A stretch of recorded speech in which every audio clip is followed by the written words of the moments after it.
Bapak, Ibu, Saudara sekalian, selamat datang di channel Traveling with Jesus, teman baca Alkitab setiap hari bagi Anda semua. Bacaan kami ambil dari kalender liturgi Katolik. Mulai sekarang, Anda bisa mengakses bacaan yang kami bacakan dalam bahasa Indonesia, Inggris, dan Italia.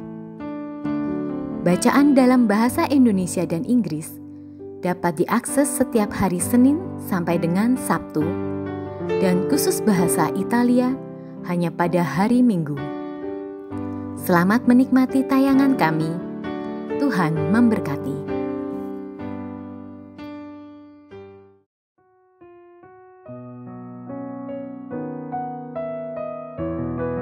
Selamat datang di channel YouTube We Read Traveling with Jesus bersama saya Ferdina dari Los Angeles, California. Kali ini saya ditemani oleh putra saya. Hai, saya Nathan. Untuk membacakan bacaan harian dari kalender liturgi Katolik Senin 22 Februari 2021. Selamat membaca dan mendengarkan. Tuhan memberkati.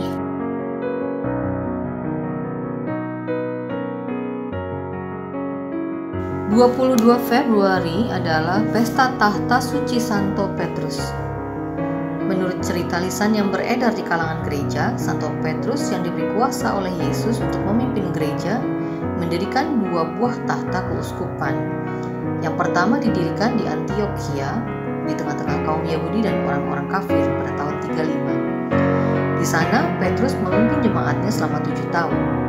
Setelah 2 kali mengunjungi Roma, maka pada tahun 65, ia menetap di sana sebagai uskup pertama. Maksud Pesta Tahta Suci Santo Petrus adalah untuk menghormati Petrus sebagai wakil Kristus dan gembala tertinggi gereja yang mempunyai kuasa rohani atas segenap anggota gereja dan semua gereja setempat.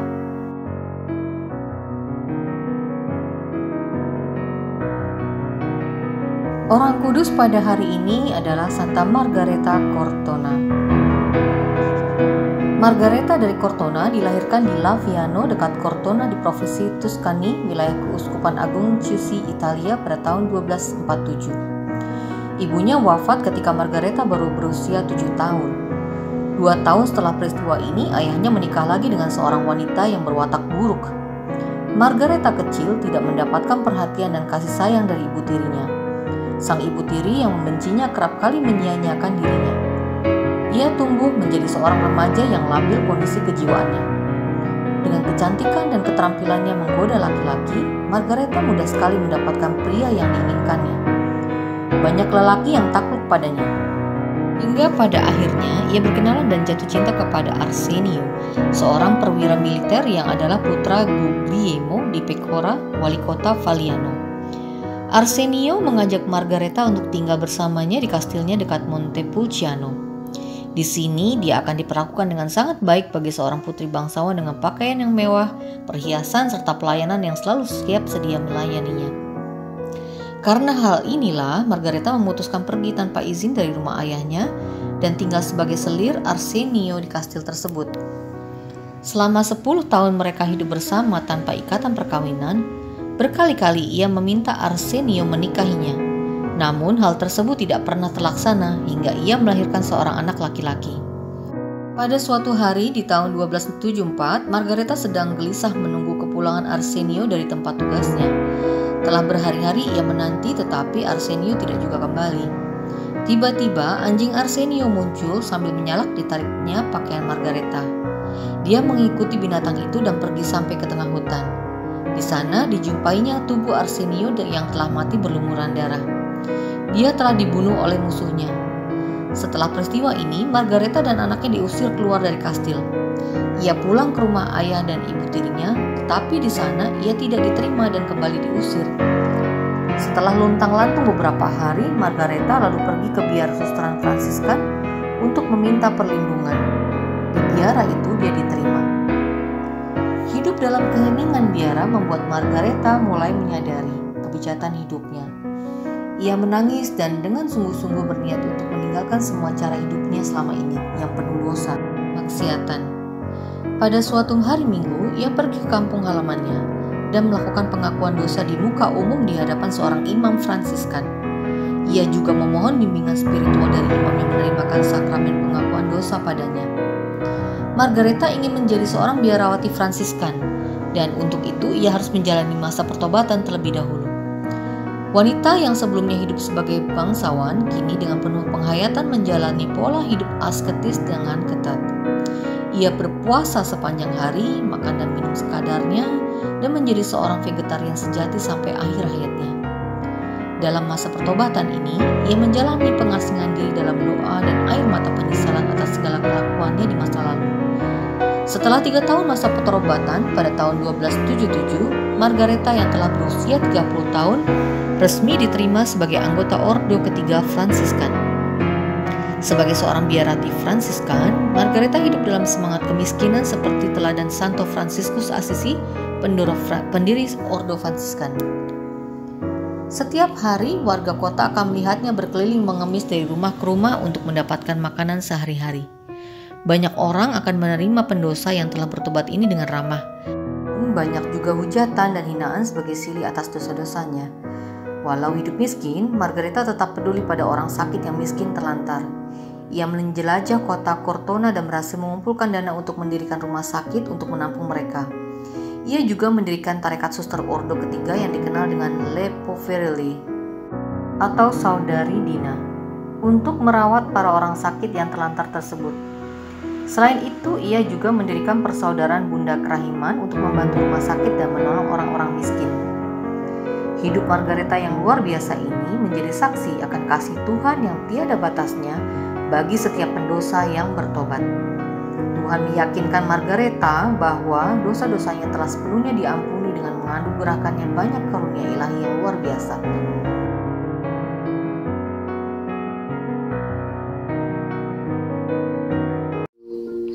Atas nama Bapa dan Putra dan Roh Kudus.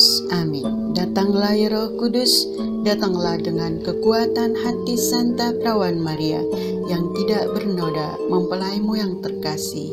Datang dan penuhilah hidup kami dengan karunia-karuniamu. Amin.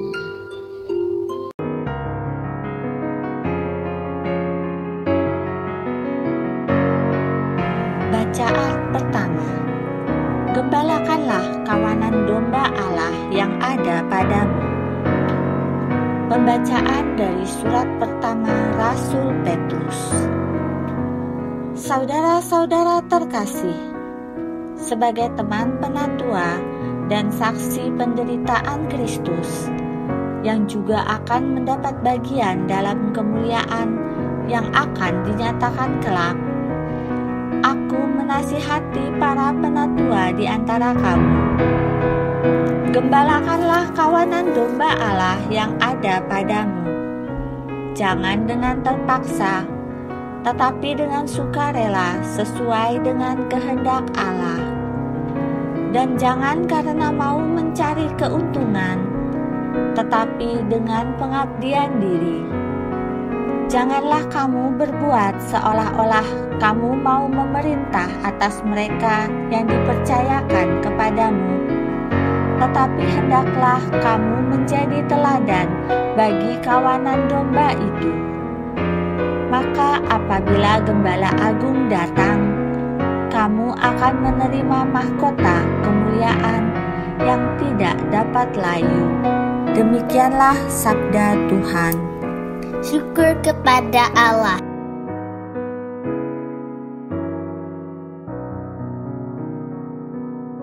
Mazmur tanggapan dengan refrein, Tuhan gembalaku, aku takkan berkekurangan. Tuhan gembalaku, aku takkan berkekurangan. Ia membaringkan daku di padang rumput yang hijau. Ia membimbing aku ke air yang tenang dan menyegarkan daku. Ia menuntun aku di jalan yang lurus demi namanya yang kudus. Refrain. Tuhan gembalaku, aku takkan berkekurangan. Sekalipun berjalan dalam lembah yang kelam, aku tidak takut bahaya, sebab Engkau besertaku. Tongkat gembalaanmu, itulah yang menghibur aku. Refrain. Tuhan gembalaku, aku takkan berkekurangan. Engkau menyediakan hidangan bagiku di hadapan segala lawanku. Engkau mengurapi kepalaku dengan minyak, pialaku penuh berlimpah. Refrain. Tuhan gembalaku, aku takkan berkekurangan. Kerelaan dan kemurahan-Mu mengiringi aku seumur hidupku. Aku akan diam dalam rumah Tuhan sepanjang masa. Refrain. Tuhan gembalaku, aku takkan berkekurangan. Kerelaan dan kemurahan-Mu mengiringi aku seumur hidupku. Aku akan diam dalam rumah Tuhan sepanjang masa. Refrain. Tuhan gembalaku, aku takkan berkekurangan.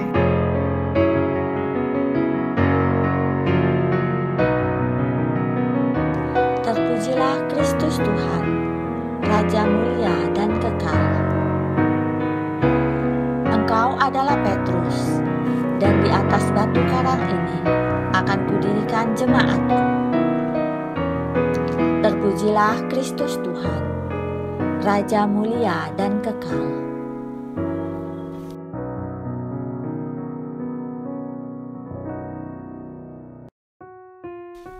Inilah Injil Yesus Kristus menurut Matius. Dimuliakanlah Tuhan. Sekali peristiwa, Yesus tiba di daerah Kaisarea Filipi. Ia bertanya kepada murid-muridnya, "Kata orang, siapakah anak manusia itu?"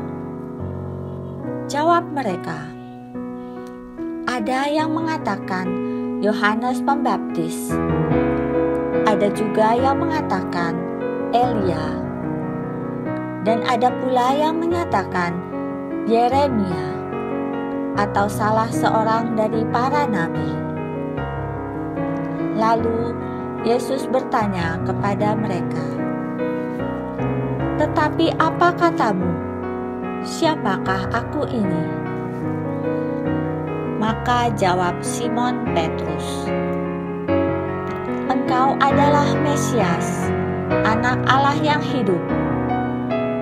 Kata Yesus kepadanya, "Berbahagialah engkau, Simon bin Yunus, sebab bukan manusia yang menyatakan itu kepadamu, melainkan Bapa-Ku yang di surga.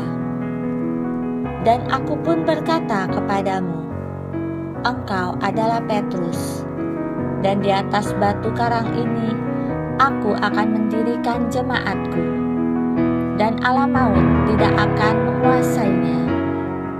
Kepadamu akan kuberikan kunci kerajaan surga.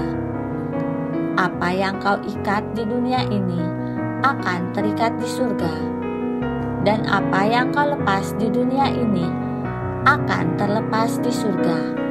Demikianlah Injil Tuhan. Terpujilah Kristus.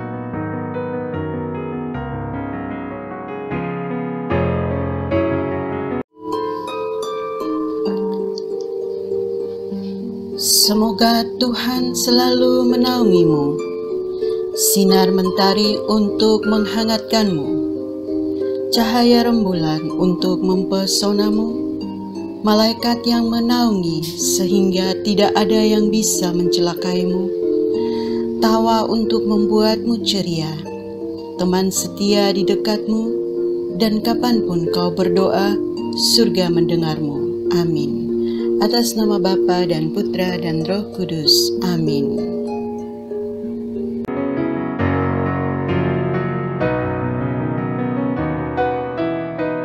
Para sahabat Weary Traveling with Jesus, marilah kita memohon berkat Tuhan untuk kita semua. Tuhan sertamu dan sertamu juga.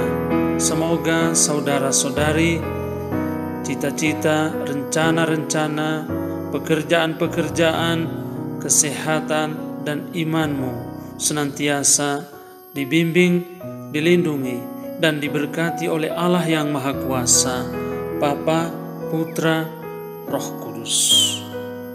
Amin.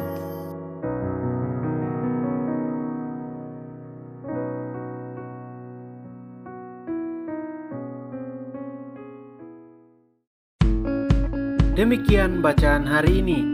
Terima kasih sudah menonton. Jangan lupa subscribe, like kami di Facebook, dan follow kami di Instagram. We Read Traveling with Jesus. Sampai jumpa lagi di video selanjutnya.